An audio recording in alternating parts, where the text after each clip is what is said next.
Today is the day we start on the Faux patina.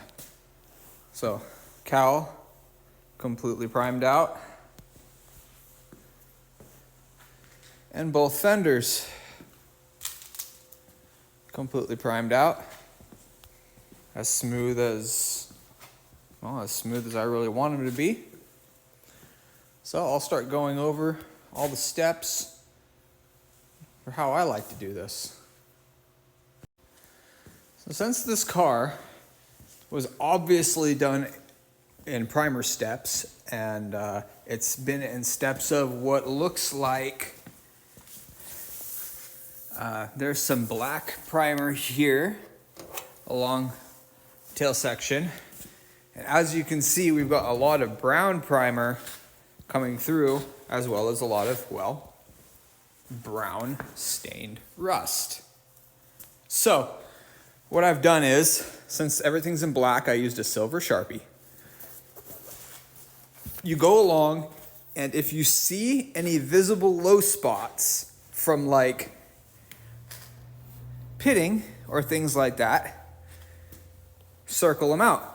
A lot of this stuff you find just by feel, okay? Like actually there's another spot right there that I missed, so let's get that real quick. Boom. Haha. So yeah, I've gone over the fenders, found some spots, and the cowl didn't have that many spots, so a lot of this is going to be artificial from where like I believe where would happen, like around the wipers and things of that nature, right? So we're going to emulate that color of the brown primer and the rusting using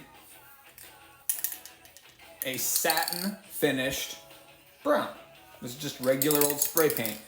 You could totally use brown primer if you have it.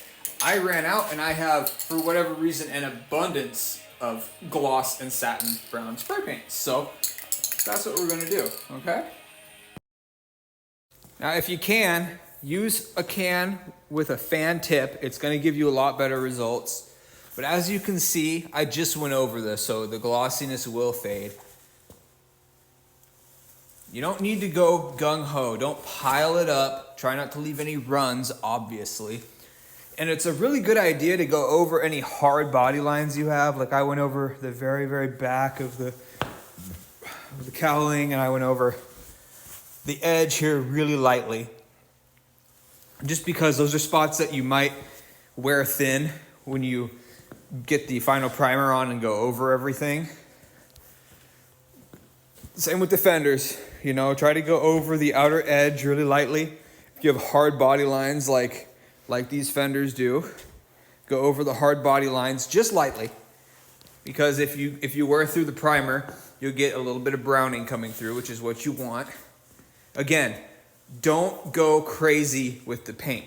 Very light. If anything, feather on a small coat, wait for it to dry, like 10-15 minutes, and then go over it again. As you can see, I didn't go over the wheel well areas just because I am actually gonna try to mist in some primer there and keep it good, just because it is a wheel well and it does get, you know, dirt and shit. But yeah, this is what you want. Okay, if you're trying to do a Faux patina to match something, where yes, obviously this is like a brown and this is turned into like an oxidized red, but you know what? It's gonna look better than just straight up primer gray. It'll match in a little bit better. So that's what we're shooting for. Once this dries up, I'll bust out the gray.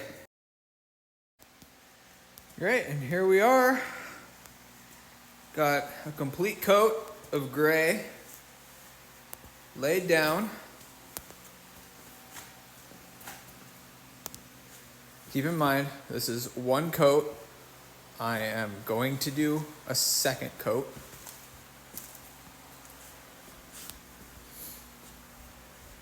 So one thing that I forgot to mention, which I did, is once you have your brown spots laid out, you want to take photos with your phone of all the parts.